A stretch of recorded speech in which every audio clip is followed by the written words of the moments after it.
Bem-vindo ao podcast da Escola de Pais. Meu nome é André Costa e aqui nesse espaço a gente vai trazer convidados para conversar sobre aspectos importantes e fundamentais para a formação dos nossos filhos, que são um dos maiores tesouros que nós temos debaixo dos céus.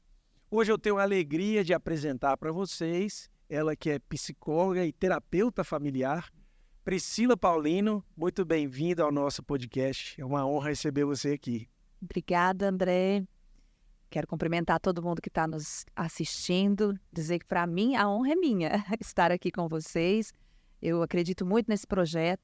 Eu acho que é válido, a gente trabalha com os pais na formação de caráter das crianças e essa é uma grande necessidade deste momento para essa geração. Então eu acredito muito nessa proposta.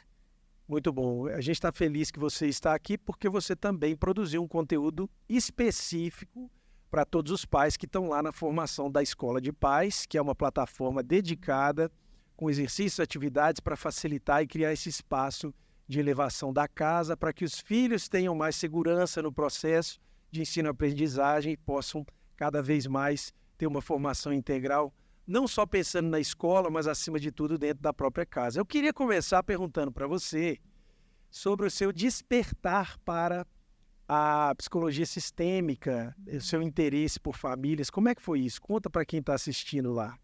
Então, é interessante, né, que na faculdade os professores brincavam com a gente assim, olha, se você já está aqui no curso de psicologia, isso é um sintoma, isso é um sinal de que algo na sua vida precisa ser trabalhado, né? Porque quem acha que está tudo bem não vai fazer um curso de psicologia, né? Então, é mais ou menos isso, assim. A gente faz o curso e a gente desperta para a área em que nos afeta, em que nos toca, né? Então, eu tinha alguns dilemas familiares que foram resolvidos aí ao longo do processo e isso me despertou para trabalhar com família. E ainda mais depois da maternidade, vendo a grande necessidade de a gente trabalhar os conflitos conjugais, conflitos entre pais e filhos, entendendo que não tem como a gente ser hoje algo diferente do que... Aliás, tem como sermos algo diferente, mas somos hoje aquilo que as nossas famílias nos ensinaram a ser, né? Quando uma criança nasce, ela nasce uma folha em branco. E quem vai ensinar para ela o que é ser no mundo é a sua família. Lógico que existem as características inatas, mas também são transmitidas pela família. E o ambiente familiar é quem dá essas primeiras notas. Então, pensando na importância da família para a formação do caráter de uma pessoa, a importância da família para a formação de novas famílias, a importância da família para a formação de uma sociedade saudável, com valores sólidos, tudo isso me despertou, olhando o contexto atual, a forma como a família tem sido depreciada, né, deixada de lado. Infelizmente. Então, isso tudo foi mexendo muito comigo, né? Então, é um conjunto de situações que me fizeram escolher trabalhar com família, né? Nesse sentido, aí é um grande processo, um grande investimento. Muito bom. E a gente vai falar hoje aqui sobre um tema que é muito caro às famílias, que é a importância do não na formação dos filhos. Então, eu queria começar perguntando aqui para você, qual é a importância do não no sistema familiar e na criação dos filhos? Para a gente entender a importância do não, a gente precisa entender que um sistema familiar, ele precisa, para ele ser saudável, né? E entenda, quando eu digo saudável, não é algo perfeito, né? Vamos fazer aí uma comparação com o corpo humano. O corpo humano saudável não é um corpo humano que não adoece, não é mesmo? É um corpo humano que adoece, mas que ele sabe adoecer, mas ele sabe sarar. Porque até o processo de adoecimento, ele traz uma maturidade, né? Ele traz a imunidade, né? Então, quando a gente diz de ambiente familiar saudável, a gente não diz de ambiente familiar perfeito. Eu quero muito frisar isso, porque não existe perfeição. Não existem pais perfeitos, não existem filhos perfeitos, né? Mas o que é funcional, o que é saudável, é aquele ambiente, aquele sistema familiar que tem flexibilidade o suficiente e, ao mesmo tempo, tem fronteiras e limites claros que permitem, né, o ir e vir, né, de se adoecer e se curar, nesse sentido. E o uso do não, ele é uma forma de colocar regras, limites e fronteiras. Porque um sistema familiar que não tem regras, que não tem limites, que não tem fronteiras, ele não é saudável, ele é totalmente disfuncional. Né? Eu posso ter dois extremos, eu posso ter um ambiente familiar muito difuso, muito sem regras, muito sem fronteiras, e isso dá uma noção, isso dá falta de noção de pertencimento para a criança, né? Para o adolescente, para o filho. Quando ele tem um ambiente familiar onde ele tem o conhecimento das regras, onde ele escuta ou não, ele escuta o sim também, mas ele sabe o que pode e o que não pode, ele sabe os níveis de autoridade, né? Quem deve ser respeitado ali, em qual nível, todos merecem respeito, mas quem é a autoridade final ali daquela casa, né?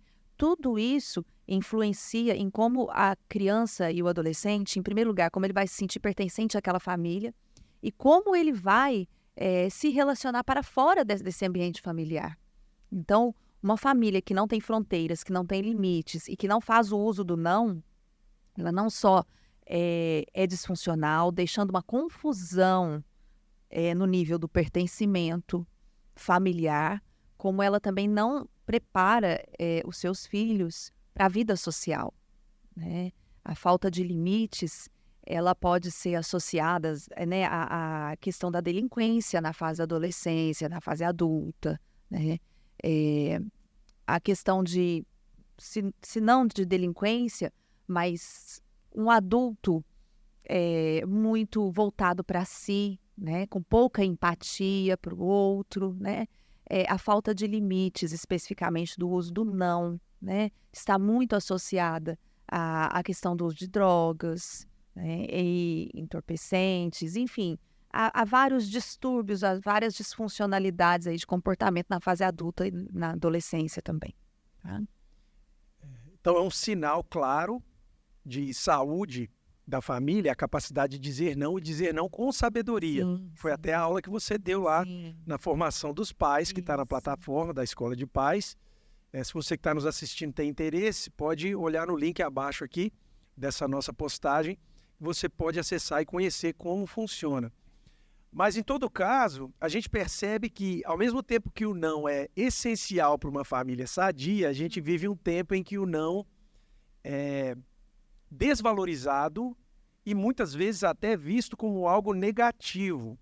E aí a pergunta que eu tenho para você agora é: quais são os maiores desafios, as maiores dificuldades para os pais no dizer não? Por que eles têm tantas dificuldades em falar não? Por que o pai contemporâneo assusta quando ele escuta, pai, você tem que dizer não? Por que tem esse problema? É interessante, né, você trazer essa questão do pai contemporâneo, porque a gente, quando escuta as histórias, antigamente não tinha assim, nosso Deus, meu pai só olhava para mim e eu já sabia que era não, né?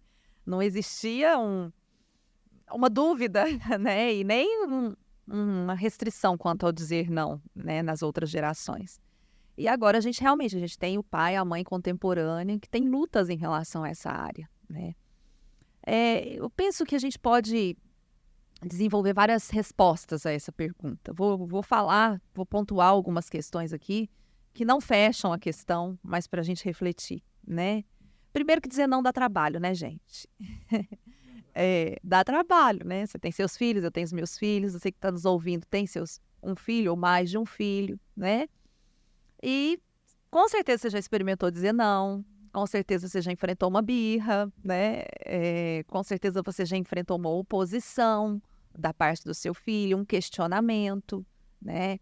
E nem sempre nós, pais contemporâneos, temos tempo, temos saúde emocional, né, para focar no conflito que o dizer não gera. Né? Porque dizer não gera conflito. Eu não gosto de ouvir não. Você gosta de ouvir não, André? Não, né? Ninguém gosta. Eu acho que o pai e a mãe que tá em casa também dificilmente vai falar assim, nossa, eu amo ouvir um não, né? Só que nós somos adultos, temos ou deveríamos ter maturidade, né? Para entender que, ok, é não agora, eu vou trabalhar isso de outra forma, enfim. Mas a criança não tem essa maturidade, né? Então, o que se espera de uma criança pequena é realmente uma reação, é um choro, né? É uma reação de protesto, né? O que se espera de uma criança maior é, no mínimo, um questionamento, uma argumentação. O que se espera de um adolescente? Talvez um comportamento até contrário, né? Porque faz parte da adolescência esse desafiar dos pais, né? Então, por que a gente tem essa dificuldade de dizer não? Eu relaciono, em primeiro lugar, às vezes, não em ordem de importância, mas em ordem de lembrança, ao trabalho que isso dá, né? Porque nós, pais contemporâneos, temos muitas demandas, né? Algumas justificáveis, outras até de entretenimento. Sim. Então, nós temos as demandas de trabalho, né? Trabalho é legítimo, é justificável, mas o nível que eu me envolvo com isso e negligencio a minha família que dá o tom da minha O sabedoria. WhatsApp ligado em casa, o trabalho não termina nunca. Trabalho, as demandas domésticas, né? As demandas familiares em outros subsistemas, não só o subsistema parental, você tem demandas do subsistema conjugal, você tem demandas de sua família de origem, né? Nós temos as demandas de entretenimento, nós temos as redes sociais. Os compromissos, né? Até religiosos da igreja. Sociais, né? Então, a gente tem muitas demandas, né? E, às vezes, falta-nos tempo, energia e disposição para trabalhar na formação do caráter dos nossos filhos, que passa pelo dizer não, passa pelo ouvir o protesto e passa por trabalhar tudo isso com a criança. Nessa questão do tempo, é importante te lembrar a vocação dos pais. Quando Deus pensou a família, ele sabia que ali era o melhor lugar para a formação humana, a primeira instância. Sim. Então, a vocação do pai e da mãe é de pastoreio de coração. Sim. E aí, quando não acontece, muitas vezes você vai se ver em diálogos prolongados, você vai se ver em situações em que você está sendo questionado em relação às suas intenções, dependendo da idade dos filhos. Então, dizer não também requer uma abertura para esse caminhar, para ouvir a voz do coração da criança, entender quais são as dores. Sim. E muitas vezes é mais fácil você falar o sim ali imediatamente, porque você ficou como herói, né? Sim. Você é o herói, temporariamente. Imediatamente está tudo ótimo, mas depois você que está aí, né, vai cuidar lá dos problemas sistêmicos da família que estão sendo gerados por causa de um não imediato, não é isso? E esse heroísmo que o sim nos traz, ele é temporário.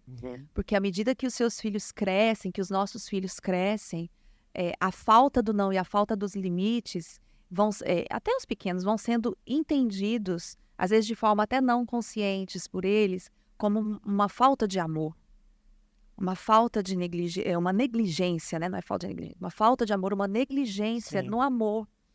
E aí a gente tem filhos adultos, e não raro isso, gente, jovens adultos no consultório, com muitos problemas, muitas questões a serem resolvidas, sabe? E muitas vezes ligadas a essa falta de investimento dos pais, investimento de tempo, sabe? Investimento de conversa, investimento de troca de vida, de pastoreio mesmo, né? Que levam esses meninos e meninas, esses jovens para o consultório com um nível enorme de indefinição sobre identidade, sobre vida profissional, sobre rumos para a vida, né? Jovens de 24, 25, 26 anos com dificuldade de amadurecer, né? Porque isso não foi forjado, isso não foi trabalhado nas etapas da vida que deveriam ser trabalhadas. E aí o problema é que os pais, né, contemporâneos, com muitas demandas, acabam achando um pouco mais cômodo transferir esse trabalho para um profissional, para um psicólogo. Terceirizar. Exatamente. A gente vê isso acontecer. Nessa dinâmica, você não acha que o desejo de ser amado também é uma dificuldade? Sim, é o tal negócio, né? O herói, né? Eu fiquei herói, eu disse sim. Tem muito a ver com o nosso desejo de afeto, né? Muitos pais têm dificuldade em dizer não para os seus filhos, porque têm medo de perder o afeto e o amor de seus filhos. São pais inseguros, né? Que provavelmente cresceram num ambiente de insegurança, de abandono, né? Insegurança familiar, né? Nunca tiveram a certeza do amor de seus pais, né? E têm medo de perder qualquer forma de afeto e qualquer forma de amor. Geralmente esses pais são pais que manifestam esse tipo de comportamento não só na educação dos seus filhos, né? Às vezes vai ser um cônjuge codependente emocionalmente do outro cônjuge, né? E aí eles transferem isso para a educação dos seus filhos. O medo de perder o afeto, o medo de perder a admiração dos seus filhos, né? E aí a gente precisa lembrar que, como pais e mães, nós temos uma responsabilidade enorme, intransferível. O que nós fazemos, ninguém pode fazer por nós, né? Amigos, nossos filhos podem ter outros, né? Ídolos, nossos filhos podem ter outros. Agora, pai e mãe, não. Eles só têm pai e a mãe. E se a gente negligencia isso, isso causa realmente problemas para a vida futura, não, presente e futura. Então, esse medo da perda do afeto, ele é um medo que existe em muitos pais e que dá um sinal muito grande de que esse pai precisa trabalhar, né, a sua forma de amor, a sua forma de se sentir amado, né, e entender que o seu filho se sente muito amado quando você diz o não com sabedoria. Eu me lembro agora a passagem das Escrituras que diz que quando os pais, eles afastam a possibilidade da disciplina, e aqui a gente está falando a questão dos limites, de dizer não, é uma declaração de ódio. E isso é chocante. Porque a gente fala assim, nossa, você não põe limite aos seus filhos, você odeia o seu filho. As Escrituras tratam desse jeito. Mas, na verdade, é. É verdade. A verdade é. E por mais chocante que isso seja, isso traz à tona essa necessidade da gente passar a entender o não como um ato de amor. Sim, sim. Às vezes lá em casa, quando eu vou aplicar o não, eu tenho um filho de 13 anos e eu tenho um filho de 5 anos, né? Em fases diferentes da vida, né? E a aplicação do não ali também é diferente, né? Às vezes o não é muito difícil mesmo, para eles e para mim, né? Para mim e para o meu marido. E a gente conversa, a gente explica, a gente argumenta, né? E quando não é tão difícil assim, eu sempre lembro eles, filhos, tanto pequeno quanto grande, tanto de 5 quanto de 13. Eu sempre lembro, olha, e vocês se lembram que o papel que o papai do céu deu para a mamãe e para o papai é de proteger vocês? Hoje, né? Esses dias meu filho de 13 anos me disse para mim assim que já sabia tudo da vida, que já conhecia tudo, que já tinha visto de tudo nesse mundo, né? Mas esse é esse o coração do adolescente, né? Adolescente sabe tudo. Sabe tudo, Sabe né? tudo. Eu ri, enfim, e a gente brincou muito com isso, sem desmerecê-lo, é claro, né? Mas entendendo aí como um sinal claro da adolescência. E aí a gente diz, olha, papai e mamãe já viveu um tempo a mais, né? E a gente entende que a nossa missão aqui é proteger vocês, mesmo que isso, na hora, represente que vocês fiquem um pouco tristes. Mas a gente não vai abrir mão, né?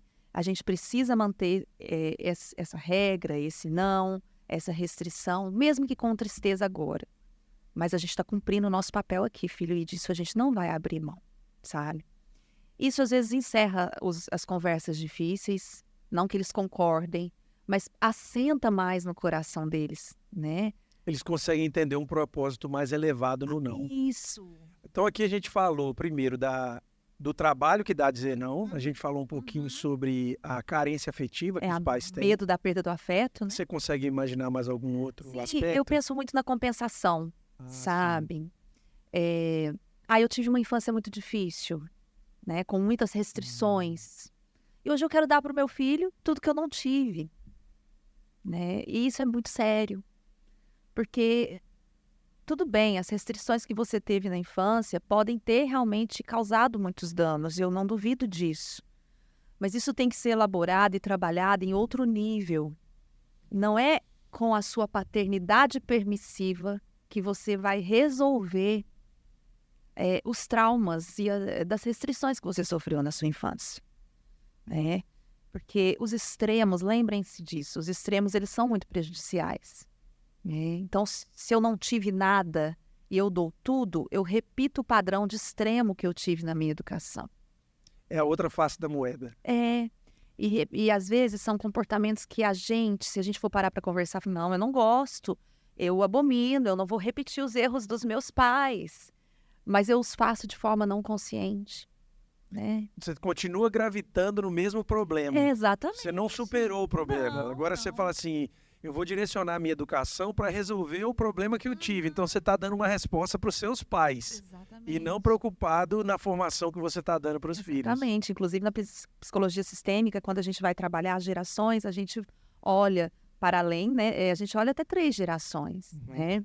E a gente sempre vê que muitos netos carregam as cruzes dos seus avós. Porque é exatamente isso. Os pais aqui no meio, né? Eles tentam compensar ou, de certa forma, não consciente, transmitem para a educação dos seus filhos as dívidas e as cobranças mal resolvidas com seus pais, né? Então, essa compensação eu vejo como um dificultador no uso do não.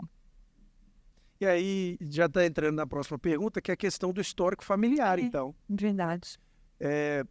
Você acredita que para usar o não com sabedoria é preciso fazer essa viagem interior? Os pais precisam refletir um pouquinho sobre qual a formação que eles tiveram nas casas que eles vieram, o que foi bom, o que foi ruim. Como que a gente pode falar assim, vamos superar então o histórico familiar, mas de forma sadia? Sim. Qual que seria o direcionamento que você dá para esse pai? Sim, é muito importante a gente olhar, né? Tem gente que não quer olhar, sabe, André? Do mesmo jeito que tem gente que negligencia ou não, tem pais que negligenciam ou não, porque dá trabalho, porque eu vou ter que me envolver emocionalmente com esse não.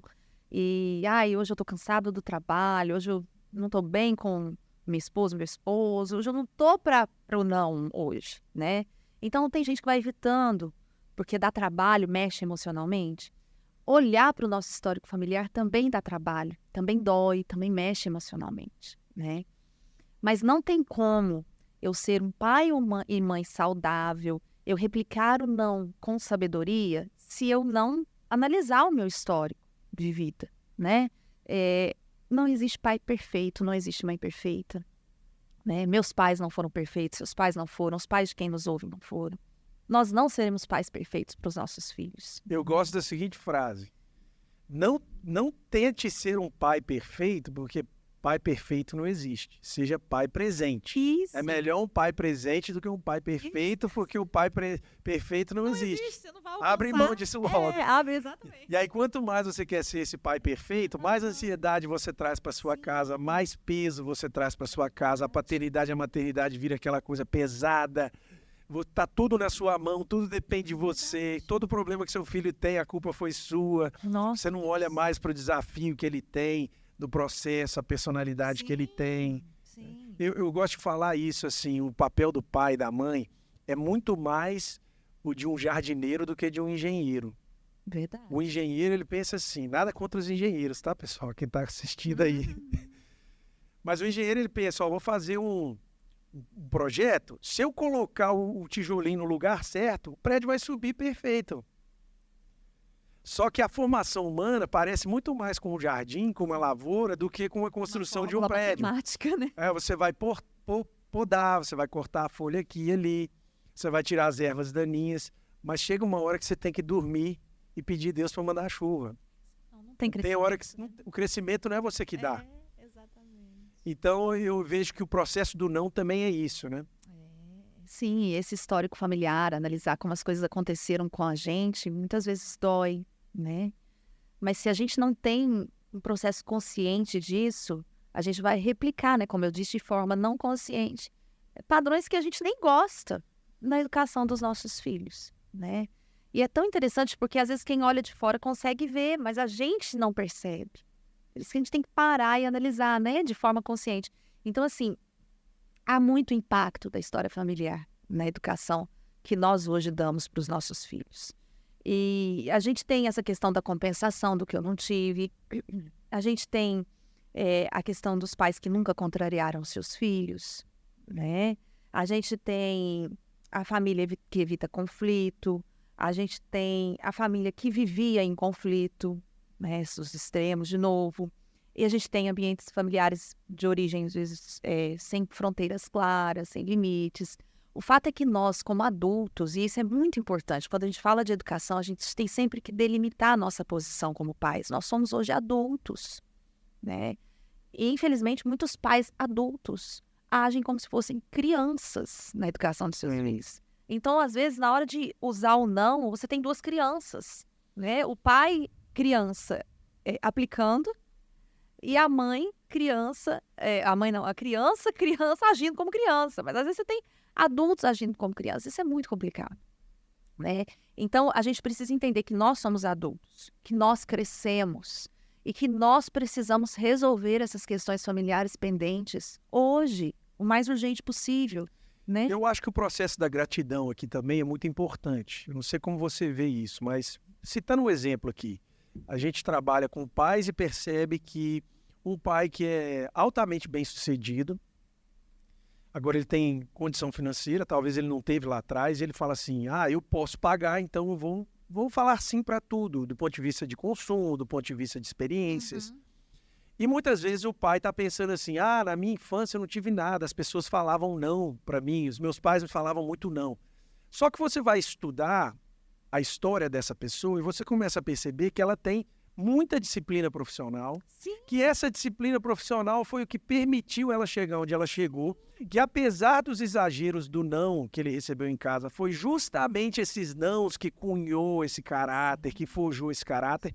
E agora, ao tentar superar um problema lá de trás, você está impedindo o seu filho de ter a mesma disciplina que te levou aonde você está.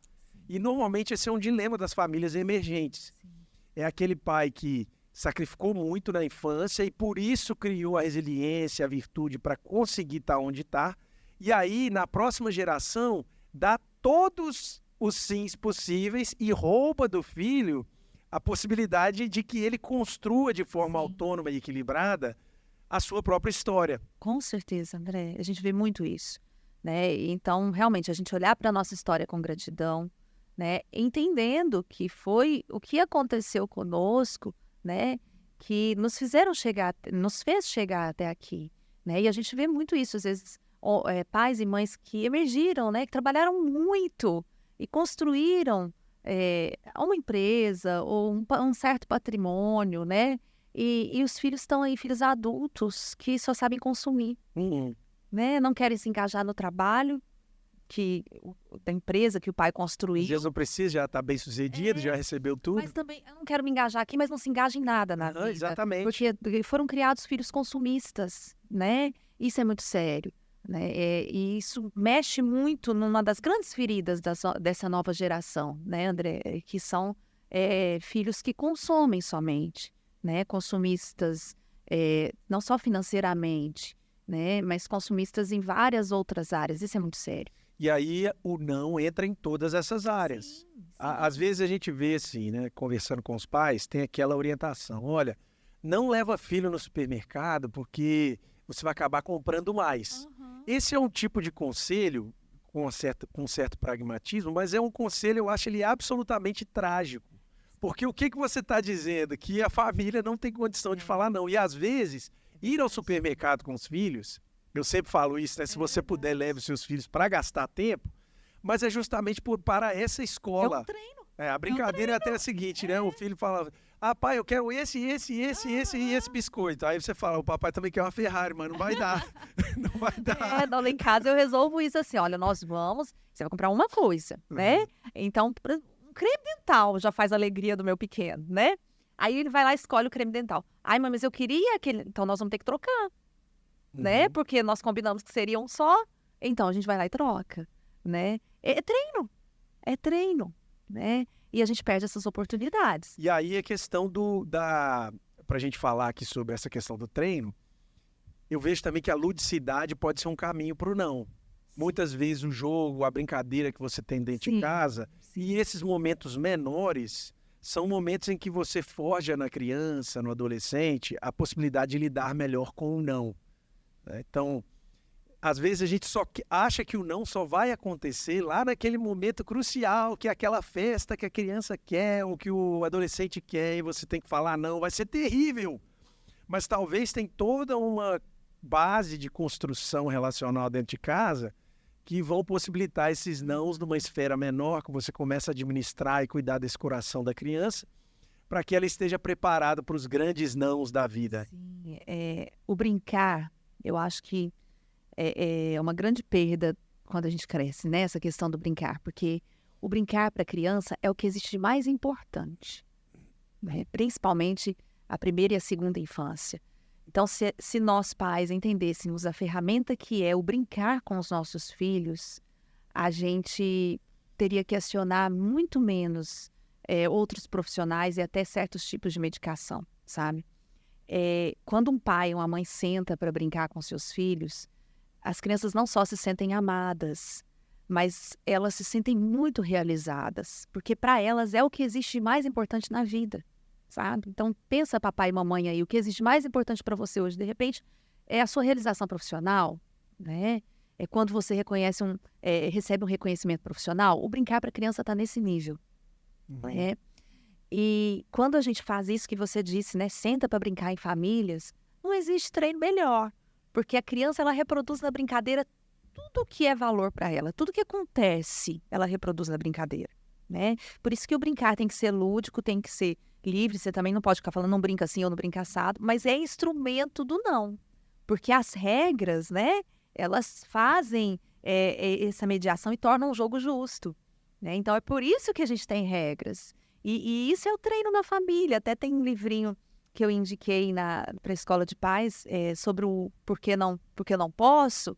Ele fala isso, sobre esse jogo, sobre o uso das regras, aí como isso favorece. Então, o brincar é muito importante, é o treino, né? Às vezes, é o que você falou, às vezes a gente acha que o não, ele vai ser aplicado somente numa esfera onde as coisas muito graves estão acontecendo.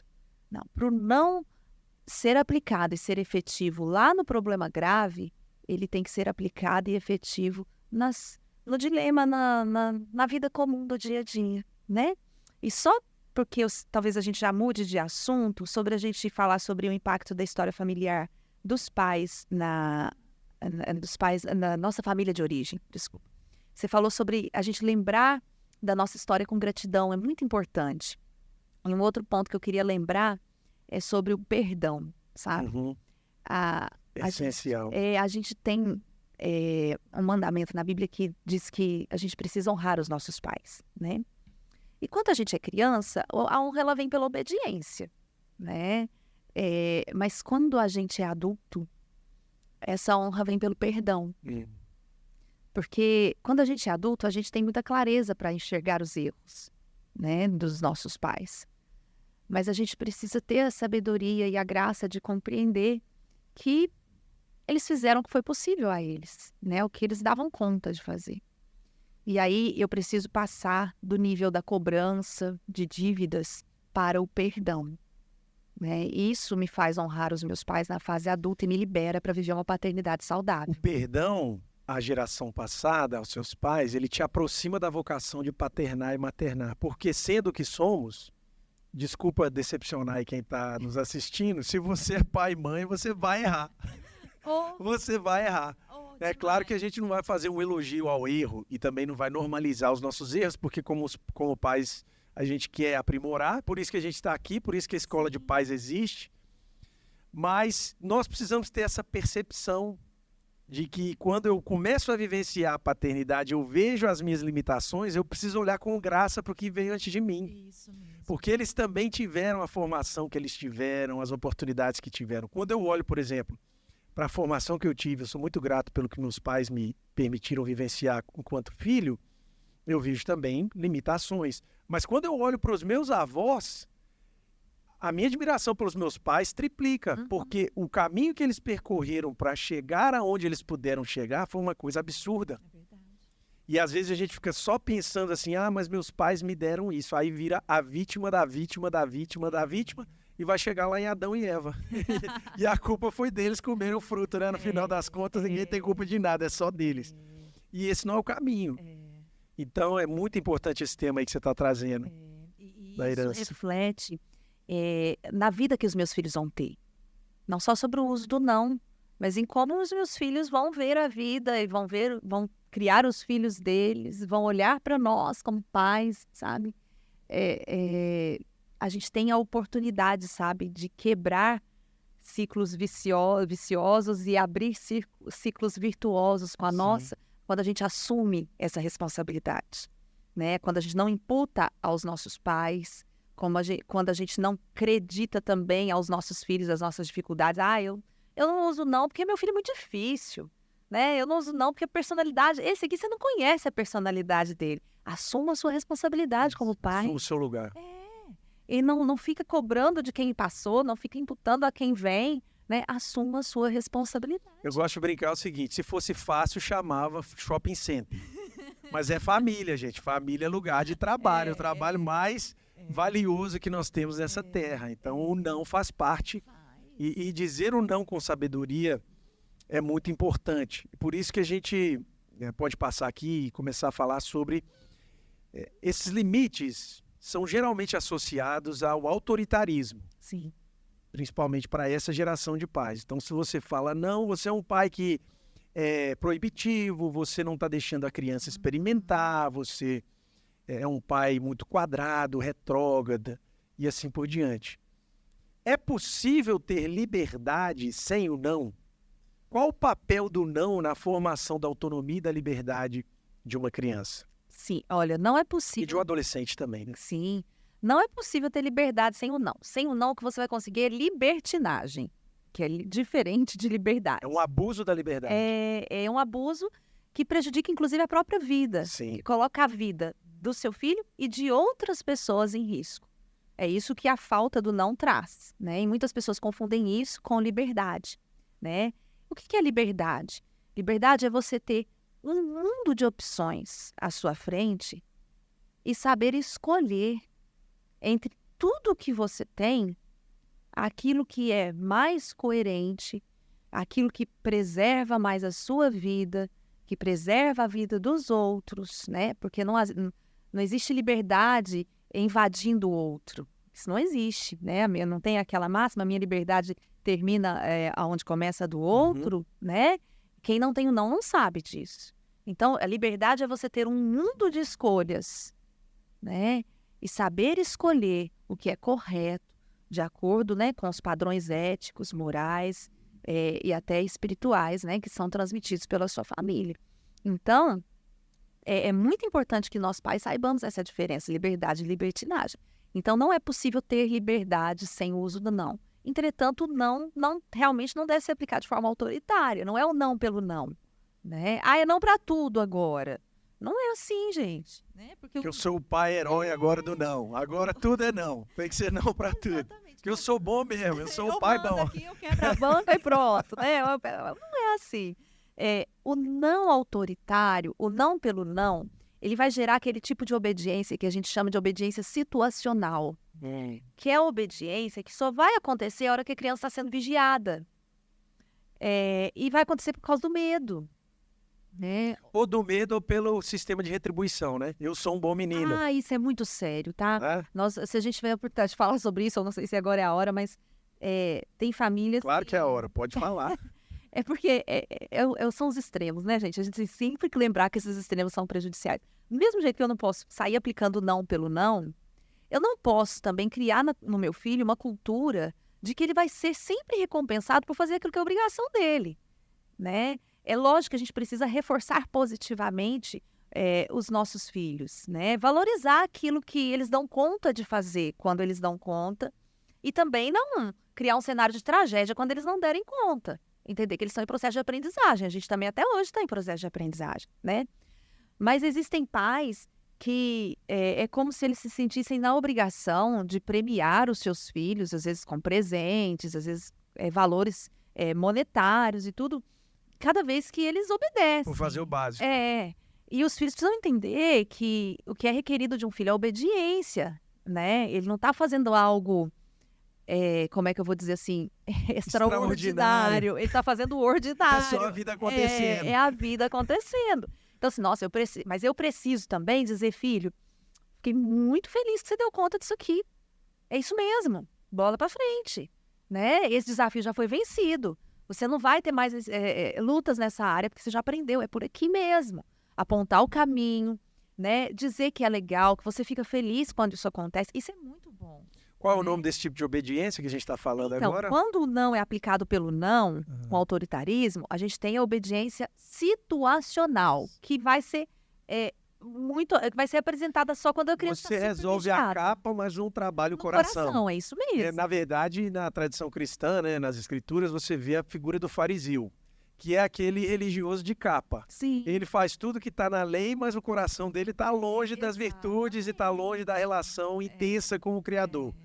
E, na verdade, é disso que a gente está falando aqui, né? O sistema de retribuição, ou aquele sistema que é dependente, da porque é o comportamento, né? E, às vezes, o pai ele está obcecado na honra que ele recebe por um filho que comporta bem. Sim. Então ele começa a usar o filho como um robozinho para premiação pessoal. Olha como meu filho é bom. E aí ele começa a focar só no comportamento e não foca na formação do caráter. A aparência, né, André? Então essa é a obediência situacional. Situacional. E aí o pai que usa isso, ele tem grandes problemas com a autoestima.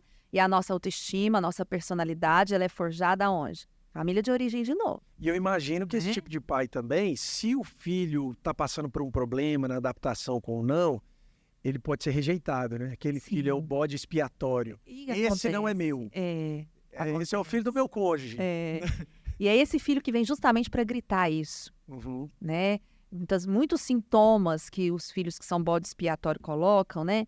Trazem, são sintomas que gritam das deficiências das suas famílias. Entendi. Né? E isso vai diretamente bate com o nosso senso de autoestima, né? Então, às vezes, no consultório, a gente fica até sensibilizado na forma como certas crianças, certos adolescentes, certos jovens são colocados por suas famílias ali como vilões, sabe? Como grandes causadores de muitos conflitos na família, quando, na verdade, essas crianças, esses jovens, esses adolescentes, eles só estão tornando evidente uma deficiência que é da família. Estão dando um grito. Que é da família. Pedindo socorro, talvez. Né? E muitas vezes essa deficiência que é da família está muito ligada à deficiência da família em colocar limites, em usar as fronteiras, né? Então, a obediência situacional, ela vai acontecer quando há somente vigilância, quando não há um trabalho do coração, né? E o uso do não com sabedoria, ele vai gerar o que a gente chama de obediência comprometida. Que essa criança vai ser treinada para que quando ela tiver um pouquinho mais de idade, já na terceira infância, na adolescência e definitivamente na fase adulta, como indivíduo, ela consiga escolher de forma sábia, coerente com os padrões ensinados, quando ninguém está olhando, quando ninguém está vigiando, quando não vai ter recompensa, né? E o não com sabedoria é isso, né? Às vezes não é nem dizer não, mas impor um limite. Quer dizer, estabelecer até onde a criança pode ir com antecedência. Eu vou te dar um exemplo. Ontem eu estava atendendo pais e aí a mãe dizia que o filho só estuda na hora que ela cobra. E aí eu comecei a dialogar com ela, escutar um pouco e a gente começou a perceber o seguinte. Muitas vezes, o próprio pai ou a própria mãe, na forma de cobrar, vai gerar essa obediência situacional, porque a criança está ali, ó, tá tudo bem. Se ela não pediu para estudar, vão passar em branco hoje. Quando, na verdade, você pode estabelecer esse limite de forma proativa. Olha, tá vendo aqui, filho? Olha o seu tempo hoje, a sua agenda.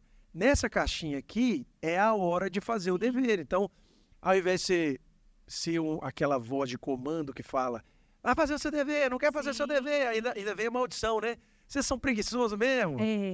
Você pode antecipar e dizer, está na hora, tá vendo? Olha o seu horário, o que vai fazer agora? Ele vai lá e olha e fala, não, é hora de fazer dever. Então, são situações que você vai cultivando na criança um coração de obediência comprometida, não é isso? Sim, e quanto mais velha, né, quanto maior a criança, e já também na fase da adolescência, funciona muito da forma que a gente chama de técnicas indutivas, que é muito isso que você disse, né? Eu vou sentar com o meu adolescente de 13 anos e vou pensar, filho, vamos pensar na sua semana, juntos, né? Quais são as suas atividades? Às vezes colocar no papel é muito bacana, sabe? Fazer um quadro para visualizar é muito bom. Mas olha, você tem essas atividades, tal hora você vai para futebol, de tal hora você está na escola, de tal hora você está usando o celular, né? E aí vamos marcar também o horário do seu estudo. Você pode deixar, você sabe o limite que você pode deixar ele escolher. Você prefere estudar de manhã ou à noite, por exemplo, se ele estudar no período da tarde na escola, né? Uma fase mais madura. Ele já pode começar a tomar essas Isso, decisões. com os adolescentes. Uhum. Aí você firma isso com ele. Então tá, olha, filho, você está escolhendo aqui que você vai tirar das 19 às 20 horas todos os dias para estudar? Ok, fechou. Colocamos aqui nesse painel, que mais é uma forma de contrato, sabe? De combinado. E tá ali na frente dele para ele cumprir. A gente, como pai e mãe, a gente vai supervisionar, né?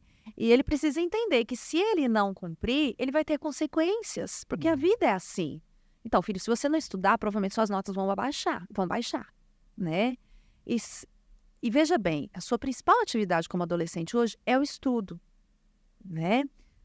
Na minha casa, meu adolescente tem algumas tarefas que ele ajuda, né? Mas coisas simples, que não tomam muito tempo. Então, a principal atividade dele é estudar.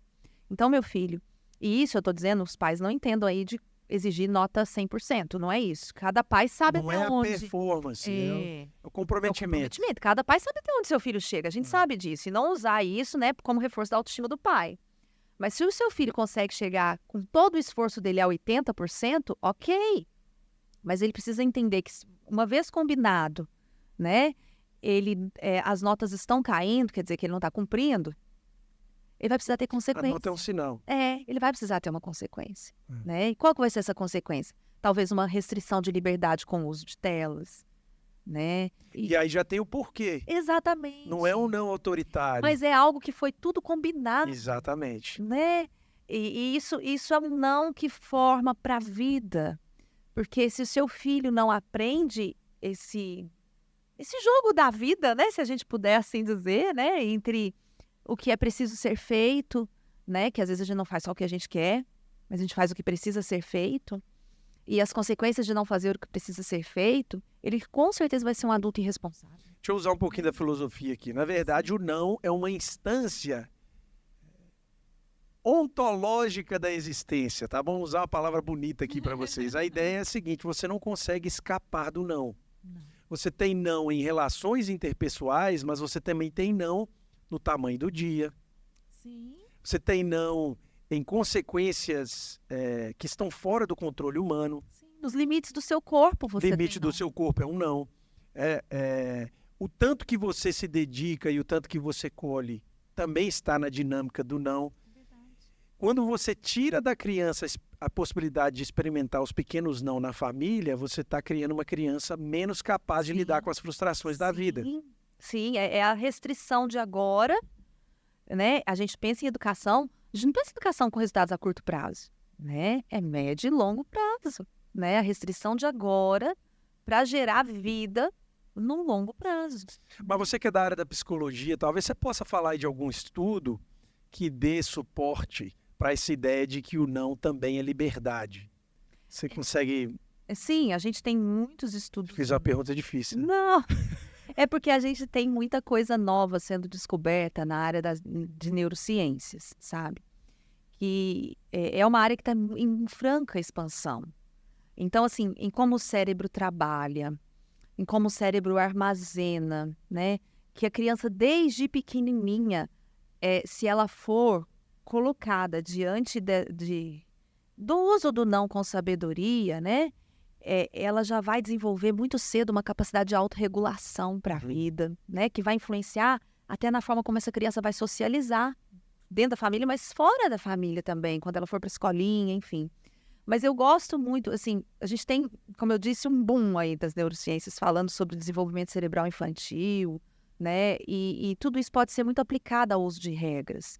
Mas eu gosto muito de um estudo antigo, né, que dos anos 70, se não me falha a memória, em que um pesquisador fez, Dobson, ele fez um estudo com crianças, né? Observou crianças de jardim de infância brincando no parquinho, em dois cenários. No primeiro cenário, esse parquinho tinha uma cerca, né, cercando ele todo. E as crianças brincaram com muita liberdade, né?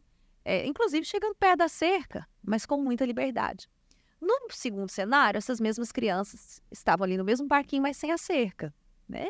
E sem a cerca, havia muita coisa do lado de fora. A expectativa é que elas saem mais, vão mais ainda, né? O espaço agora não tem limite.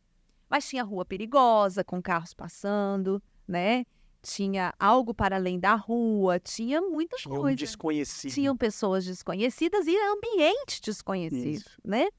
E aí, o que aconteceu com aquelas crianças? As mesmas crianças, no mesmo parquinho, passaram a restringir o seu local de brincadeira. Se antes elas iam até o limite da cerca, agora elas passam a brincar num cantinho, sabe? Escondidas, mais quietinhas ali, com medo, né? Medo, ansiedade. Do medo da insegurança mesmo, né? Da falta daquele limite que era aquela cerca. Porque apesar de, eu penso que muitas crianças às vezes até tenham curiosidade de conhecer o que está além da cerca, né? Falta-lhes maturidade para isso. E elas se sentem inseguras, né? O não é segurança. Segurança, né? Tanto é que se você vê qual é o maior medo de uma criança pequena, é perder um pai ou a mãe. O maior medo que uma criança pequena tem é ficar sem o pai ou ficar sem a mãe, assim, a morte do pai, a morte da mãe. Porque é essa figura que representa segurança para o filho, né? Então, do tamanho a nossa responsabilidade, né? E esse experimento da seca comprovou isso, né? Não adianta você dar essa liberdade excessiva para quem não tem maturidade. Ela não vai saber usar. Não. Isso até em coisas básicas, né? Por exemplo, às vezes eu vejo nos sistemas familiares os pais querendo que os filhos escolham tudo a todo tempo, aquela falta de previsibilidade, qual roupa que você vai usar, para onde você está, faz o que quiser. E aí, o que eu já li também sobre é que a tendência é você criar filhos mais ansiosos e não menos. Dar escolha é bom, mas a escolha limitada é uma escolha mais apropriada para a maturidade das crianças pequenas. A escolha ela tem que ser de acordo com o nível de maturidade do seu filho, né? E com o nível de segurança que você tem, da forma como você já trabalhou seus limites, suas fronteiras e seu não, né? Eu penso que esse modelo de pai e mãe que deixa o filho escolher tudo, né? Que está mais associado, às vezes, ao modelo permissivo, que é aquele pai que quer agradar, ou ao modelo negligente, que é aquele pai que não quer ter trabalho de jeito nenhum, né? Ele é um grande destruidor, né, do caráter da criança e de um possível adulto saudável, né? Você já está entrando aí nesses perfis? Você pode falar desses perfis em relação ao não? Quais são esses perfis? A gente tem alguns estudos, né, e aí eu repito, né, gente, a gente traz ideias aqui, mas a gente tem várias vertentes de estudo, né? Várias formas de abordar a situação. Eu estou trazendo aquilo que mais se alinha à forma como eu trabalho, né? Então, a gente tem ali alguns modelos de pais e mães, né? Modelos de parentalidade. Modelo autoritário, o modelo permissivo, o modelo participativo e o modelo negligente e omisso, né? O autoritário, ele realmente é aquele que usa o não pelo não, né? Aquele pai controlador, aquela mãe manipuladora, né? Que é como se fizesse... É como se os filhos não existissem na sua personalidade, não é considerado, né, como pessoa, simplesmente como, eu não sei, um robô, algo que tenha alguém que tenha simplesmente que a obediência cega. O problema de pais autoritários pode ser o problema que muitos de nós, né, ou dessa geração de pais que enfrentam conflitos, estejam vivendo, né? Às vezes pais que não treinaram os seus filhos também para a possibilidade de escolher, né?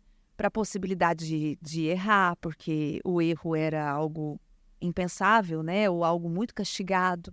Não cuidaram do coração, então estão naquele vício ali toda vez de impor de forma externa uma coisa que não está chegando lá dentro. Sim. E isso é o modelo de pai autoritário. A gente tem os pais no modelo permissivo. Outro extremo. Porque enquanto no autoritarismo você vê uma ausência, eu não estou dizendo que não exista amor, mas que você não consegue enxergar, né, muitas vezes um carinho, o toque, o abraço, né, o afeto. Muitas vezes você não consegue enxergar isso. Às vezes o pai e a mãe, eu não duvido que o pai e a mãe ame, mas às vezes ele tem dificuldade de colocar isso em ações práticas, né? O modelo de pais permissivos, ele já traz o extremo, que é aquele pai, aquela mãe que vai deixar o filho fazer tudo, porque ele ama muito o filho, né? Muitas vezes é uma parentalidade vivida com muito afeto. Isso é positivo, o afeto. Veja, esses modelos até aqui, você não está julgando a intenção do pai.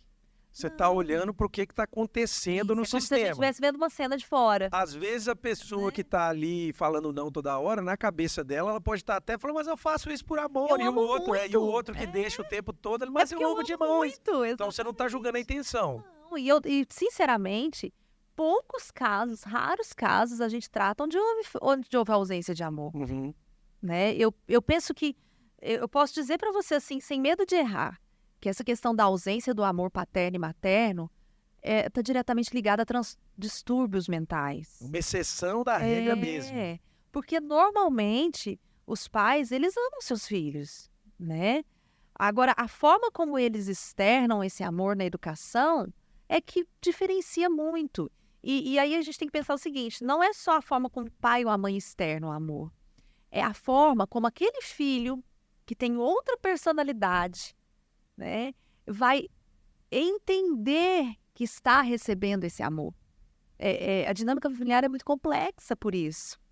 Porque não é só a forma como o pai se coloca, é também a forma como o filho entende, né? Porque o filho, ele é sim, é muito forjado pela educação, pelo ambiente familiar. O ambiente forja muito. Mas não é só o ambiente. Existem questões muito inatas, questões de personalidade. A gente vê quem tem 2 filhos vê. Às vezes você vê tem filhos muito diferentes. Mesmo padrão educacional, comportamento diferente. Esse mesmo educação, eu tenho um pouco de reservas, porque a gente nunca educa da mesma forma. A gente é diferente, não entra no mesmo rio 2 vezes. A gente é diferente. Você já tem outra maturidade, já viveu alguma coisa, e verdade. espera-se que com o passar dos anos nós nos diferenciemos para melhor, né? Agora tá me dando um pouquinho de sentimento aqui. Será que o meu 6º filho tem um pai bem melhor do que o meu primeiro? André, é para isso que a gente luta, né? É para isso que a gente treina, né? Porque se o meu 6º filho tiver um pai muito pior do que o seu primeiro, né? Aí a gente tem que rever a rota, né? Aí você falou dos 2, que são os extremos. Isso. Primeiro, o autoritário, o negligente. Esse é o não, o primeiro é o permissivo. Permissivo. Isso, agora tem mais 2. Isso, e a gente tem o estilo participativo, também conhecido como democrático, né? Que se ele for usado com sabedoria, ele é muito bacana. É um estilo que te dá muita instrumentalidade para trabalhar com seus filhos. Porque é um estilo que não abre mão das regras, não abre mão dos limites, mas desenvolve a participação dos filhos à medida que eles têm tanto desenvolvimento cognitivo quanto de maturidade para desenvolver os não juntos, né? Eu só tenho um pouquinho de medo porque às vezes alguns pais tendem a ser democráticos demais, beirando a permissividade. Uhum. Na prática não é tão simples assim. A pessoa fala que é democrática, mas no final... Ela está mais para um permissivo do que para um democrático, né? Porque o democrático, só a gente pensar, né, o que é uma democracia, né? É um governo com a participação, né, do povo, mas existe governo. Você não pode ser coleguinha do filho, né? Exatamente. Você não vai ser um coleguinha de confidência, de ficar pedindo opinião, como é que vai fazer. Existe um nível hierárquico a ser respeitado, né? E isso é uma coisa interessante, porque na democracia de massa, a percepção que a gente tem de democracia hoje é uma coisa altamente planificada, mas quando você vai analisar o sistema de governo, tem uma constituição, tem uma pessoa que representa. Tem regras. Tem regras claras, tem limites. Tem né? A gente tende a perder esse conceito de democracia, né? Quando a gente vai para a prática de educação. Na verdade, vira uma coisa até planificada demais, que é prejudicial. Já beira ao extremo que você citou. Sim. Então, a gente tem o modelo participativo democrático, que se for usado com sabedoria... Talvez mais para a fase da adolescência, já tem uma aplicabilidade. Olha para você ver, você consegue usar ele também com criança pequena. Por exemplo, a gente tem... vamos dar um exemplo simples. Tem criança que tem muita dificuldade de ir para o banho, por exemplo. Você pode deixar a criança sem tomar banho? Você não pode, né? Mas você pode brincar com a criança de 2 anos de forma lúdica. Olha... você vai levar qual princesa, filha, para o banho hoje? Sim. Né? Você não está deixando ela sem tomar banho. Você trouxe o lúdico e ela vai escolher qual princesa das bonecas dela que vão tomar banho com ela, Sim. né? Funciona sempre? Não. Não. E tem horas que também nem deve funcionar, né? Porque eu acredito que essa abordagem, ela é muito válida para coisas com um grau de importância menor. Que é uma coisa simples da Porque vida, ao final né? das contas, a gente não pode ficar envolvendo. Eu brinco isso, a minha esposa. Teve um dia que o meu filho, ele era bem pequenininho, ele falou assim, papai, eu não quero ir para a escola hoje não. Aí eu respondi para ele assim, lá em casa. Então vamos no carro e no caminho da escola você me conta por que você não quer ir para a escola. Então quer dizer, Você vai ele pra estava escola, meu verbalizando, filho. mas ele estava indo para a escola. Mas tem um momento que a criança tem que aprender a escutar mesmo, não. Não tem jeito de ser da sua Vai dar para forma. fugir, né? Eu uso com o meu pequeno, né? Lógico que eu erro tanto quanto ou mais do que os pais que estão nos ouvindo, imagina. Mas tem hora que eu falo com o meu pequeno assim, então, querido, mas não é tudo do seu jeito.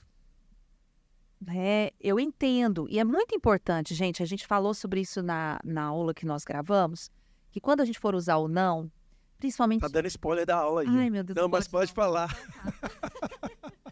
Mas quando a gente for usar o não, a gente precisa de ter dois fatores atuando ali. O foco da atenção da criança e o reconhecimento das emoções dela. Então, eu preciso que ela esteja atenta ao que eu estou falando. Porque se eu estou usando o não com ela e ela está vendo um desenho na televisão, Não vai funcionar. não vai funcionar, né? E, ao mesmo tempo, ela precisa também, mesmo pequena, começar a ter noção, reconhecer o que ela está sentindo. Às vezes ela não vai saber nomear, mas ela vai te falar alguma coisa que vai dar a entender o que ela está sentindo, né? Quando ela souber falar, lógico, né, gente? Então, a gente precisa ter atenção no foco da atenção da criança e no reconhecimento das emoções. Então, eu vejo isso muito com o meu pequeno, que hoje ele tem 5 anos, mas desde os 2 anos e meio, isso já consegue ser desenvolvido por ele. Primeiro, a atenção, né? Segundo, a gente precisa dizer, olha, eu sei que está difícil para você. Eu entendi, né? Porque para a gente adulto não é difícil, mas para ele é muito difícil. É um sentimento real, válido. É difícil, você precisa validar isso, filho. Eu entendi, tá difícil mesmo para você. Às vezes eu até falo com os meus, olha, quando eu tinha a sua idade, eu também tinha essas mesmas dificuldades. Porém, filho, né? Agora não tem jeito de ser do jeito que você quer. Vai ter que ser do jeito da mamãe, vai ter que ser do jeito do papai. Tem protesto? Tem. Na maioria das vezes não aceita, ok, mamãe, né? Não existe isso, né? Na maioria das vezes. Tem protesto, às vezes tem choro, vai ter acolhimento do choro, mas a gente vai seguir com a vida, com o que precisa ser feito, né? Então, realmente, esse modelo participativo e democrático, ele vai dando mais liberdade para os filhos à medida que eles vão crescendo e vão tendo maturidade para isso. Às vezes, tem filho que você vai ter menos... tem filho que vai ter mais liberdade mais cedo, pelo nível de maturidade que ele vai atingir mais cedo. Tem filho que não vai atingir esse nível de maturidade. Então, às vezes, aquela liberdade que você deu para o seu primeiro filho aos 13 anos, você não vai dar para o seu segundo filho aos 13 anos. Né? Você é um pai democrático, você é um pai participativo, mas você não pode desconsiderar o nível de maturidade do seu filho. Né? Então, as rédeas têm que estar na sua mão. E o quarto? Que é o negligente e omisso, né? Que, assim, na minha concepção, é uma grande tristeza e é o grande mal dos dias de hoje. Porque nós, pais da nossa geração, nos envolvemos, né? Voltamos ao primeiro assunto lá do início da nossa conversa, nos envolvemos em tantas demandas. Às vezes temos problemas graves de autoestima. Às vezes não quer enfrentar. Muito mais do que o não enfrentar, André, porque o permissivo, às vezes, ele não quer enfrentar. O autoritário também não quer. Eu encerro a conversa aqui. A gravidade do estilo de pai negligente e participativo passa muito além disso. É aquele pai que só olha para ele mesmo. É aquela mãe que só olha para ele mesmo. Às vezes a gente tem pais que hoje em dia está muito na moda dizer, né? Pais narcisistas, não está muito assim na moda? Né? Eu sou meio contra modas, assim. Eu não gosto tem que modas, não. Sabe? Respirar um pouquinho e entender. Né? Mas tem muitos pais que são nesse nível mesmo. Que são aqueles pais que consideram sempre as suas necessidades em primeiro lugar. E isso não tem a ver com classe social, não. Você encontra pai negligente, pai omisso, em classes sociais vulneráveis, em classe média, e em classe alta, sabe? São aqueles pais que só pensam em si, né? Que deixam os filhos, a responsabilidade é da escola, a responsabilidade é da empregada doméstica, é da babá, é do cuidador, né? É da igreja. O dinheiro para esse pai é mais barato do que o tempo dele para cuidar da criança.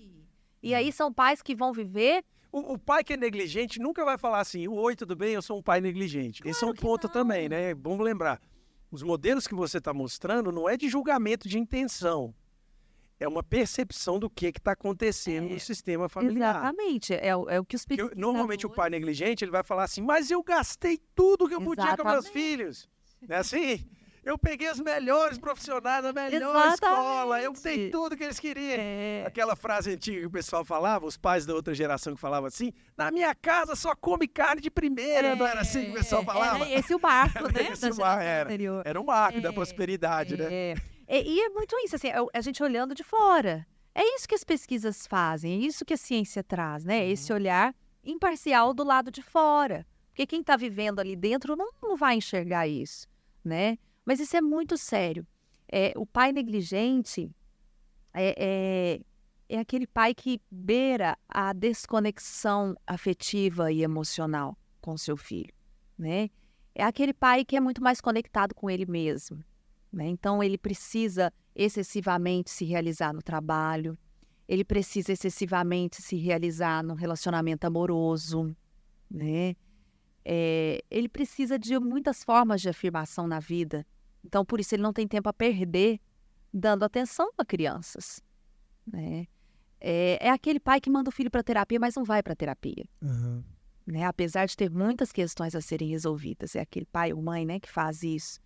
E é o que, dos 4 modelos, é o que, quando ele está acontecendo, é o que mais deixa a desejar, é o que mais doloroso, feridas, deixa um vazio.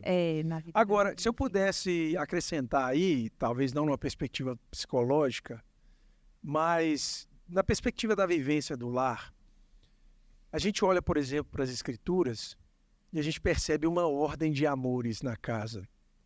Uma casa equilibrada, ela vai primeiro olhar para Deus, ou seja, para os valores transcendentais, aqueles valores inegociáveis, a relação que você tem intimamente com o Criador, do seu entendimento com o propósito. Depois isso vai desaguar no casamento e depois isso vai para os filhos. É uma hierarquia de amores. Sim. E as escrituras falam muito sobre isso, que o sábio, ele ama a disciplina. Qual que é a ideia aqui? Criar filhos virtuosos significa criar filhos que sabem apreciar o não. Sim. Um filho que sabe lidar com esse não. E aí, eu estou lançando aqui, né, com a sua permissão, um modelo complementar aqui, que seria dos pais que pastoreiam. Sim. Quer dizer, é o pai, não é simplesmente um sistema democrático, é um sistema em que ele reconhece assim, olha, eu fui colocado nessa família como uma instância divina. Quando Deus criou a forma da humanidade se reproduzir, ele pensou em um período de maturação de 1 até 12, 18 anos, em que o filho estaria na presença dos pais para que ele pudesse ser formado. Sim. Então, eu não estou trabalhando aqui com uma linha de produção que você vai só dar ordem e pronto e acabou. Eu não estou trabalhando com um modelo em que eu preciso ser aceito enquanto pai, mas eu tenho uma vocação de aprender, fazer o meu filho aprender a escutar o não, e nesse processo eu alcançar o coração dele para que ele possa ter virtudes que realmente ele vai levar.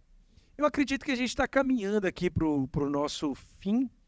Eu tenho mais uma pergunta que eu acho que é crucial para qualquer pessoa que está nos acompanhando, que é o seguinte: talvez o pai que está aí está pensando assim, nossa André, nossa Priscila, eu escutei isso muito tarde. Eu não coloquei não na minha casa, eu não fui capaz de trazer esse não com doçura, com sabedoria, usando tudo isso. Eu fui permissivo demais, ou eu fui autoritário demais, ou eu reparei que eu fui negligente. Como recomeçar nessa área? Talvez eu estou falando aqui para o pai e para a mãe com um filho de 3 anos, ou para um pai e uma mãe com um filho de 18, 14. que você diria para um pai que quer recomeçar nessa área do uso sábio do não? Bom, primeiro eu diria que se o pai ou a mãe que estiver nos ouvindo achar que ele não tem nada a corrigir na rota de educação, eu penso que já é um sinal de alerta, né? Porque a nossa vida é uma construção, é um aprendizado, né? E por isso que a gente tem escola de pais, senão a gente teria só escola de filhos, né? Então, é possível e é saudável até que nós identifiquemos rotas a serem corrigidas quando a gente traz esse tipo de reflexão, né? Agora, é possível também que existam pais que tenham que corrigir não apenas uma rota, mas talvez a trajetória toda de vida, né? E isso pode soar pesado, desanimador, doloroso demais, né? Eu compreendo, porque eu acho que se a gente pudesse, né, de forma consciente, tomar todas as nossas decisões, se tem um lugar onde a gente não gostaria de falhar, seria na educação dos nossos filhos, né? Eu como mãe, você como pai, e os pais que nos ouvem, com certeza, se pudesse escolher um lugar para acertar 100%, a gente escolheria certamente a educação dos nossos filhos. Mas ok, se você está nos ouvindo e percebeu assim, nossa, eu não tenho que corrigir só uma rota, eu tenho que corrigir uma trajetória toda, eu quero te dizer que o primeiro passo você já deu, que é reconhecer. Um grande passo. É o primeiro grande passo, né? Porque enquanto não há esse reconhecimento da necessidade, não há nem como ajudar ninguém, né? A gente sabe disso, né? O senso comum diz e a vida diz que a gente não ajuda ninguém que não quer ser ajudado. Isso é fato, né? Então, se você reconheceu, saiba que você já está dando o primeiro e o grande passo, que é tomar consciência da sua condição, da sua real condição, da real condição da sua casa, da sua família, e entender que mudanças precisam acontecer. Esse processo, na caminhada da terapia, a gente chama de tomada de consciência. E a terapia, quando a gente vai trabalhar num consultório, ela só começa quando há essa tomada de consciência. Às vezes a gente trabalha com as pessoas por muito tempo até que aconteça a tomada de consciência. Se não acontecer uma tomada de consciência, não há como acontecer a mudança, né? Então, o primeiro passo você já deu. Tomou consciência de que algo precisa ser mudado, né? Feito isso, você precisa trabalhar para a mudança. Porque um grande perigo e que a gente vê acontecendo é que as pessoas às vezes tomam consciência, mas travam no processo de mudar. Uhum. Quando eu só tomo consciência e não trabalho para a mudança, eu corro o risco de ficar num cenário muito queixoso, né? Talvez até de vitimismo, me vitimizando, culpando os outros, né? Aquele ciclo ruim. Então eu preciso não só tomar consciência, mas eu preciso me mover para a mudança. A mudança é movimento. Eu preciso tomar movimentos, tomar decisões, para que a mudança aconteça. A mudança não acontece se não houver movimento. E às vezes a gente pensa assim, mas a minha vida da minha família está tão difícil. Acontece muito às vezes, né, o pai e a mãe, a mãe quer pôr o limite, quer usar o não, o pai não quer, né, ou ao contrário. E isso reflete muitos outros problemas no sistema familiar, né, mas como a gente está falando do uso do não, vou pontuar isso aqui. E às vezes você fala assim, nossa, mas está impossível a mudança aqui em casa. Não vai adiantar eu mudar se o meu marido não mudar, se os meus filhos não mudarem, né? Muito pelo contrário, estudos sistêmicos comprovam que quando há mudança em um membro do sistema, todo o sistema se movimenta em torno dessa mudança. Então, não é só a tomada de consciência, é a tomada de consciência e o movimento para a mudança. E aí... Não vai ter aquele dia que todo mundo vai estar num lugar só, da sua família, todo mundo na mesma hora e falar assim, vamos todos mudar. Isso é o cometa Halley, né? Não existe isso, né, na vida real. Você tem que tomar consciência e começar a agir. Exatamente, entendendo que a mudança ela é um processo. E isso nos é muito caro, André, porque cada dia menos nós estamos sendo ensinados a trabalhar com processos. Nós sempre e cada dia mais buscamos soluções e resultados rápidos, né? Isso é consequência das nossas conquistas. Não existe só coisa boa, né, em se conquistar avanço tecnológico, por exemplo. Muita coisa boa aconteceu com o avanço tecnológico, mas as informações chegam muito mais rápido, né? Os resultados podem acontecer mais rápido. Então, a gente está acostumado com tudo muito rápido, né? Veja, tem um diálogo aí que vai ter que acontecer, por exemplo, no caso dos pais, porque educar filhos vem dessa política. Exatamente. Então, imagina assim, você que está assistindo, né, seja pai ou mãe, você teve essa consciência agora, e aí você tem que primeiro conversar com o cônjuge, correto? E aí também tem que ser uma conversa conciliadora, não pode ser Impositiva. você... É o que você faz, não vai resolver. Não. Então, é muito mais uma... Eu percebi que eu tenho... Sim. O que você pensa sobre isso? Será que não... Já é uma conversa mais transformadora, né? Mas tem gente que não dá conta, sabia, de fazer essa conversa? Né? Até um assunto que depois a gente pode pensar em desenvolver, que é sobre comunicação, sabe? Tem gente que não dá conta de chamar o cônjuge para conversar. Né? Por quê? Porque a gente está olhando um recortezinho, né? É o uso do não. Mas... O universo familiar é gigante. Nossa, Deus, pode ter um monte de conflito aí. Né? Inclusive, eu faço uma ressalva aqui, que é o seguinte, o nosso foco hoje foi o tema do não, mas a educação de filhos não se resolve a dizer não. Inclusive, o não, quando você vai pegar aí sobre disciplina corretiva e disciplina que é a formativa, a maioria dos estudiosos vão dizer que a corretiva, que passa também pelo não, está muito mais ligada a uma porcentagem menor na dinâmica da casa do que propriamente ter um estilo de vida que favoreça essas virtudes. Mas a gente pode concordar, como a gente falou hoje, que o calcanhar de Aquiles passa muito por essa incapacidade de dizer não. Exatamente. E aí eu queria te perguntar sobre esse processo de reconstrução, a ideia da confissão ou do reconhecimento da falha ou da vulnerabilidade. Qual que é a importância disso no processo? Sim, então, se eu pudesse construir uma linha de raciocínio, seria a tomada de consciência, né?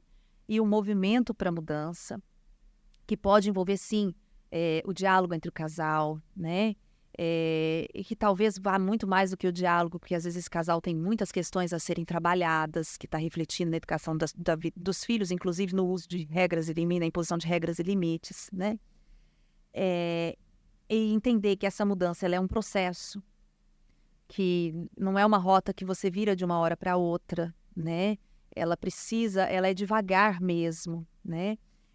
Entender que muitas vezes vai ser necessário buscar ajuda, porque às vezes a família não vai ter essa habilidade, não desenvolveu essa habilidade no nível de comunicação, de trabalho das emoções, né?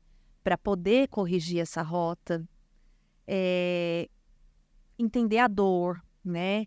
E às vezes você vai ter um filho que já é moço, né? Como você colocou. E como é que eu faço, né? Porque quando o filho é pequeno, às vezes é mais fácil corrigir essas rotas no seguinte sentido: a aplicação das regras, das fronteiras, dos limites são mais diretivas, né? Então, você tomou consciência, se envolveu num processo de mudança, a criança absorve mais facilmente essas coisas. Agora, o adolescente, o filho já mais crescido, ele está numa outra etapa da vida e ele já enxerga as suas deficiências como pai, como mãe, né? E como é que eu faço, né? Como é que eu corrijo essa rota com esse adolescente agora? É o mesmo trabalho, tomada de consciência, envolvimento na mudança, o processo, mas você precisa sentar com seu filho e conversar com ele, sabe? Talvez seja uma conversa que você vai precisar até pedir perdão para o seu filho, pelas negligências que, como pais, vocês fizeram com ele ao longo da educação. E isso é um ensino também. O filho está aprendendo vulnerabilidade, capacidade de refazer caminhos. Que às vezes a gente fica assim, não, vou pedir perdão, vai me expor como pai. Vai me diminuir. É. Não, o seu filho está entendendo, aprendendo que os pais têm um coração ensinável, né? Um coração moldável, né? E que ele, como ser humano, vai ter que pedir perdão muitas vezes mesmo. Né? Essa ideia dos filhos verem os pais como alguém que não falha, ela é totalmente prejudicial, né? A gente não pode misturar com perder a autoridade, mas os nossos filhos precisam entender que nós temos falhas também, nós somos humanos, né? E com o adolescente funciona isso, filho. A mamãe, papai, né? Nós vimos que erramos aqui. Talvez seja muito difícil para você a gente reconstruir essa rota agora, mas nós vamos fazer juntos. É Quase que uma reconstituição, né? Você tem que estabelecer novos limites, novos Sim. parâmetros, caminhar junto. E por isso que às vezes é necessário uma ajuda, sabe? Ajuda de talvez um profissional, talvez um conselheiro, né? Ou um pai ou uma mãe mais experiente que você viu que está acertando mais a rota, né? Só ter sabedoria na hora de procurar ajuda, né? Porque certas ajudas mais atrapalham do que ajuda, né? Do que ajudam. Mas o adolescente, você precisa ter um diálogo franco com ele. Precisa ouvi-lo. Porque muitas vezes você vai se surpreender. E ele, né? E surpreendentemente, talvez ele vai se sentir amado nesse processo. Ele não, eu digo para você que em momento nenhum ele não vai se sentir amado quando você chamá-lo para isso. Ele pode se sentir contrariado.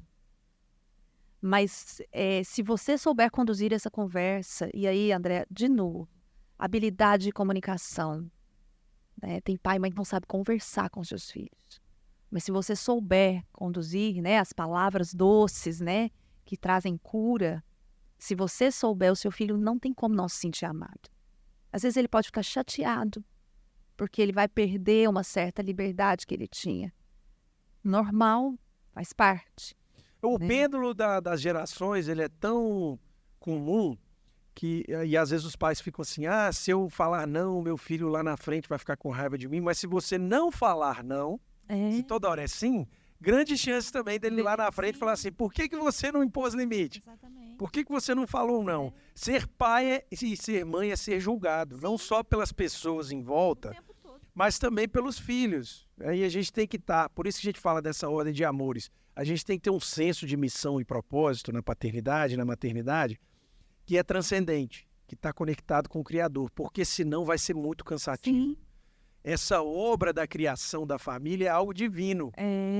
E aí é um outro ponto para a gente terminar, que é a questão da clareza da comunicação do não e do porquê, que eu vejo muito assim, quando você não tem um não proativo e você não comunica o significado desse não, o não vira o humor do pai e da mãe na hora de falar não. Então aquela falta de previsibilidade que o filho fala assim, não, mas por que não? Porque eu tô nervoso, porque não é não agora, porque você... E aí não é esse o não que a gente quer dar. Não, isso te faz perder a autoridade, né? Te faz governar a sua casa pela instabilidade dos seus sentimentos, né? E existe um texto na Bíblia, em Efésios, né? Que fala que os filhos devem honrar os seus pais, mas que os pais não devem incitar os seus filhos à ira. Quando eu uso não, sem sabedoria, né? Sem um senso claro do porquê as coisas acontecem dessa forma lá em casa, por que isso pode, por que isso não pode, eu estou incitando os meus filhos à ira, né? E muitos pais, às vezes, só pensam na obrigação dos filhos nesse sentido, né? De cumprir. Mas há algo para além disso, né? Nós não temos o direito de incitar os nossos filhos à ira, né? Esse direito não nos foi dado, nem por Deus, né? E aí, assim, se a gente puder pensar, né, em tudo que a gente falou, nessa questão de retomada de rota, eu queria só deixar, assim, uma mensagem de incentivo e de esperança. Porque a gente pode tomar consciência, a gente pode se engajar num processo de mudança. Talvez a gente precise de ajuda, de um profissional, de um conselheiro, de alguém mais experiente, né? Tudo isso dói. Dói porque mexe com as nossas verdades, mexe com a nossa autoestima. É como se a gente reconhecesse as nossas falhas e isso é ruim, né, para nós. Nos coloca num lugar, às vezes, de falhou aqui, falhou ali, né? Mas eu queria que os pais que nos escutem não desistissem, sabe? Que eles pensassem nessa correção de rota com muita persistência, ainda que com dor, mas com persistência. Porque isso é um trabalho que não é pra gente só, né? É um trabalho que vai impactar as nossas próximas gerações. Impacta a vida dos nossos filhos, mas não fica só na vida dos nossos filhos. É um exercício de fé. É Exatamente. um exercício de fé. Tem coisas intangíveis que a gente não vai dar conta de resolver tudo, mas é confiar que Deus também conduz esse caminho. Sim. Que existem...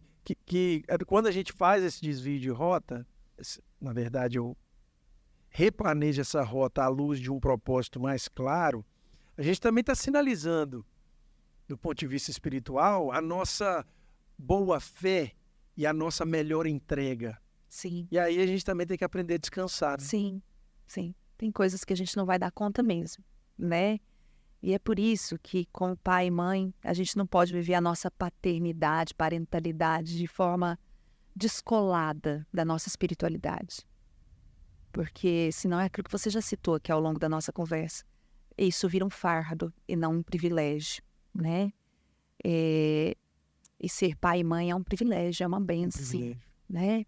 E na forma como você educa seus filhos, você tem a oportunidade de impactar positivamente ou negativamente, não só a geração que está nas tuas mãos, mas as próximas que virão. Sim. A forma que você ama dentro de casa impacta o mundo. Impacta. Impacta o mundo.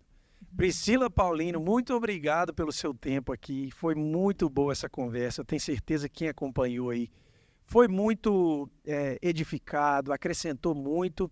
Tem muitas coisas que todos nós precisamos rever nessa prática sábia do não. E eu quero ter você mais vezes aqui para conversar com a gente, viu? Vai ser uma honra. Eu agradeço a paciência, né? Agradeço aqueles que vão nos ouvir aí em determinados, diferentes momentos da vida, do dia, diferentes momentos da parentalidade também, né? E dizer que a honra foi minha e que estamos aí, né? Para o que vocês precisarem. Obrigada por tudo também. Muito bom. A gente fica por aqui, então. Nosso primeiro encontro da Escola de Paz, o podcast da Escola de Paz, que é uma iniciativa da Educação Criativa, uma escola com 40 anos de experiência na formação básica de confessionalidade cristã e que tem investido em todos os pais da sua comunidade e agora também expandindo isso para todos vocês que nos acompanham. Fiquem com Deus, boas decisões para vocês aí no sábado não, e a gente se vê na próxima.